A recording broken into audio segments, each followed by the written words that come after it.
मनुष्य को निज समस्या सह निज को ही लड़िबा पाई हब कहीं आजिकालिका दुनिया रे लोके आपण को ज्ञान तो देबे किंतु केही भी आपण पाखरे रही आपण को टिके साथ देबे नहीं।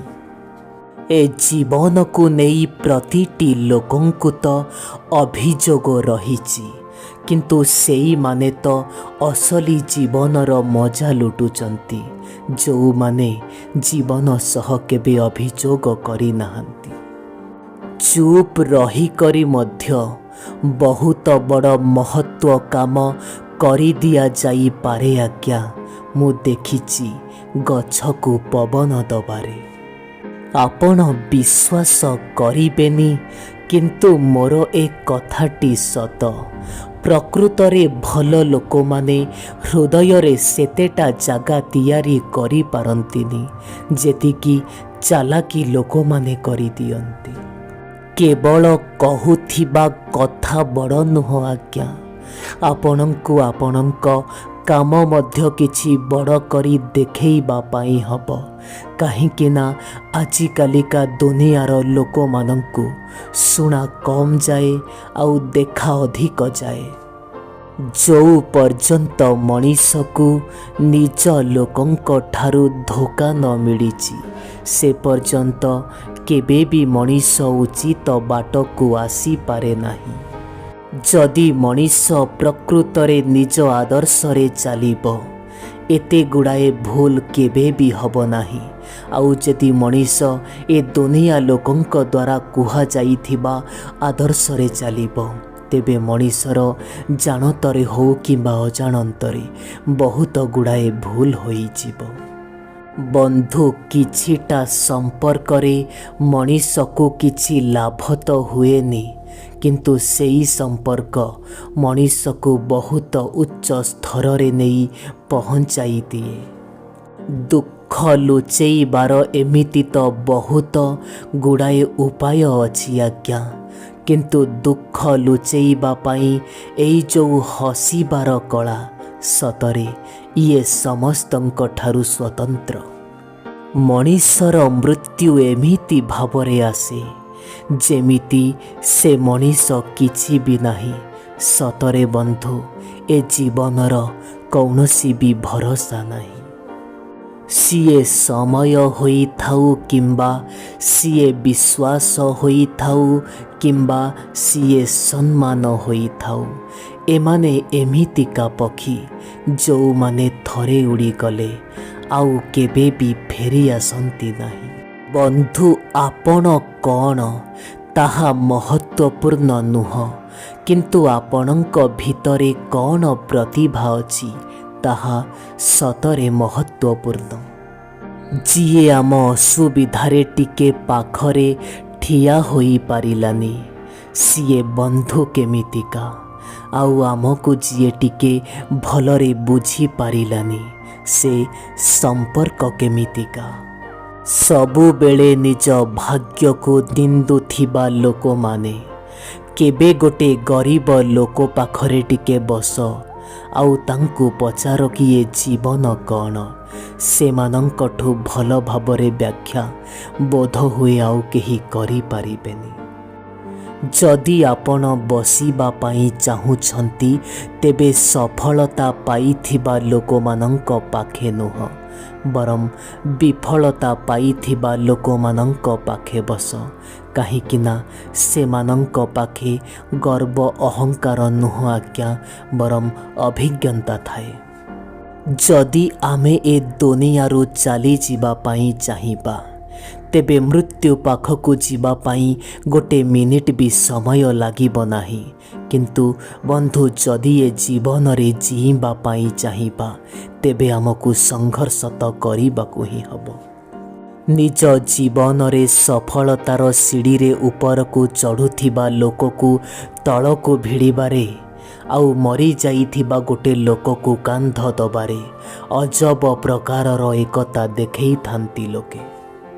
बंधु ए दुनिया रे आपण भगवानंकु खोजी चली किंतु आमे मनीष भितरे ଟିକେ ମଣିଷ ପଣିଆ ଖୋଜି ଚାଲିଛୁ।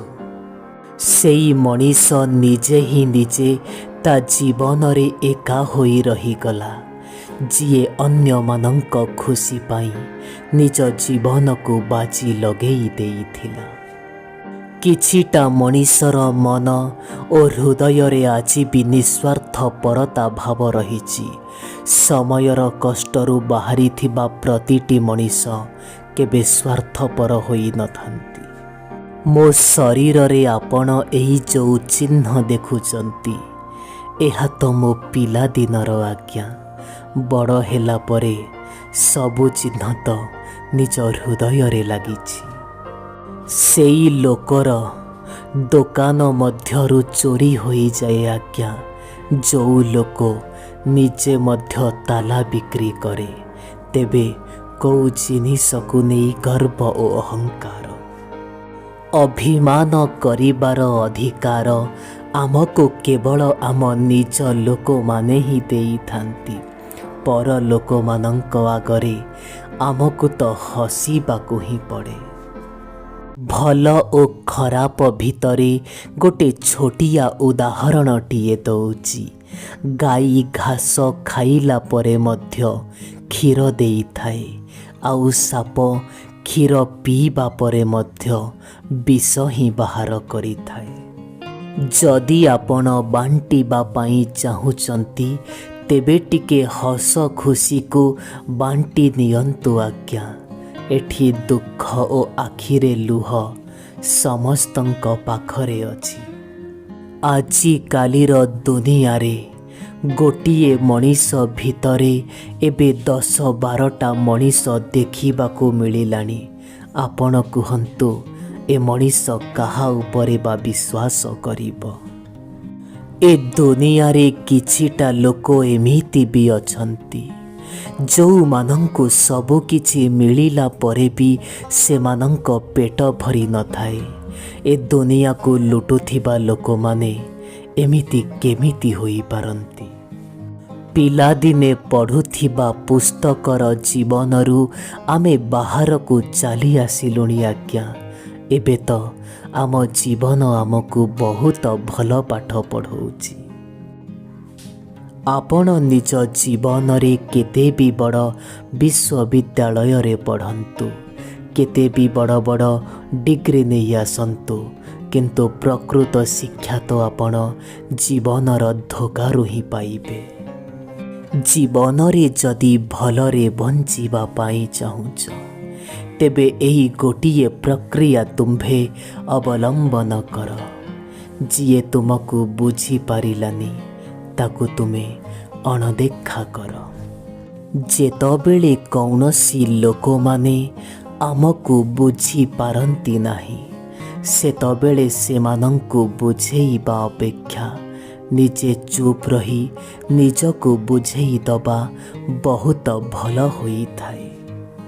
ସେ କୌଣସି ଗୋଟେ ଭଲ ପୁସ୍ତକ ହଉ କିମ୍ବା କୌଣସି ଗୋଟେ ଭଲ ମଣିଷର ହୃଦୟ ହଉ, ତାକୁ କେହି ବି ଏତେ ସହଜରେ ପଢ଼ିପାରନ୍ତି ନାହିଁ।